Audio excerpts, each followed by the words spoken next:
González, este merequetengue en el INE, en el Instituto Nacional Electoral, el regreso de Edmundo Jacobo. Mi querido Isaac, gracias por tu paciencia. Es importante para nosotros aquí en Sin Censura escuchar tu opinión.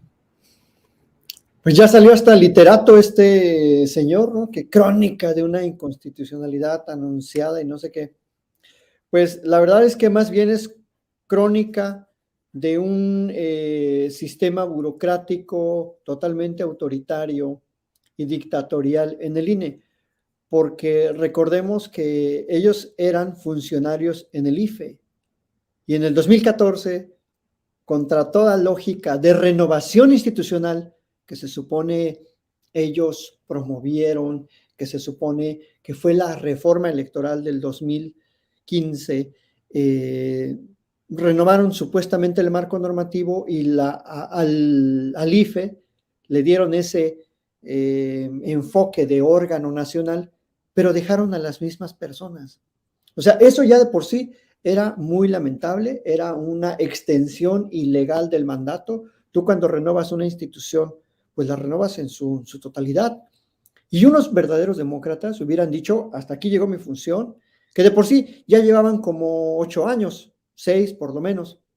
Es decir, yo siempre he criticado que estos funcionarios de órganos autónomos duran más que cualquier servidor público de elección popular. Duran más que un senador, que un diputado, que una presidenta municipal, que una gobernadora, más que el presidente de la República.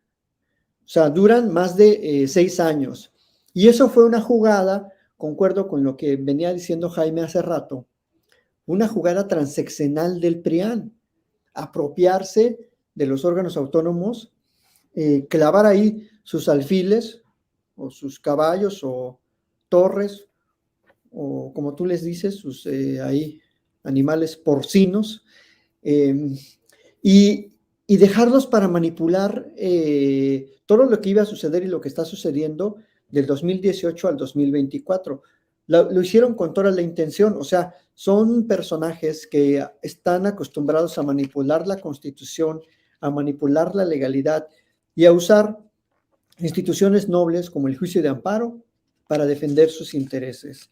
Y obviamente tratar de reivindicar sus posiciones autoritarias bajo el supuesto manto del Estado de Derecho, porque lo que dice el INE en su comunicado, lo que incluso algunos consejeros intentando defender a Edmundo Jacobo señalan que es un derecho ir al amparo, que es un derecho que él haga una acción para permanecer en el cargo, pero se les olvida que estos cargos tienen que renovarse, porque bajo esa lógica, entonces también el presidente de la República tendría derecho a quedarse ahí todo lo que él quiera, porque tiene derecho a ser elegido y a ser votado, y nosotros también tenemos derecho, en todo caso, si queremos, a votar por él por 100 años. Digo, no va a vivir 100 años, estoy diciendo una barbaridad, pero la digo para que se entienda el contexto de las irracionalidades, de las barbaridades que ellos señalan. Es decir, acuden a los derechos, al amparo, a la interpretación constitucional cuando les conviene. Cuando no les conviene, entonces es ilegal, entonces cacarean que es inconstitucional. Hago un paréntesis. ¿Recuerdan que al ministro Saldívar se le iba a extender por 2 años su mandato como ministro presidente? Él es ahorita ministro de la Corte, ya no es ministro presidente de la Corte, pero intentaron, había una iniciativa para extenderle por 2 años más el mandato. No, pues todo el mundo salió a desgarrarse las vestiduras, a descalificar como un intento de secuestro de la Corte, que la Corte iba a estar de rodillas. Y bueno, una sarta de barbaridades que señalaron. Y estos señores se extienden el mandato cada que quieren. Y también se le extendieron el mandato a los magistrados del Tribunal Electoral. Es decir, toda la nomenclatura electoral ha gozado de estos beneficios de extensión del mandato, de esta,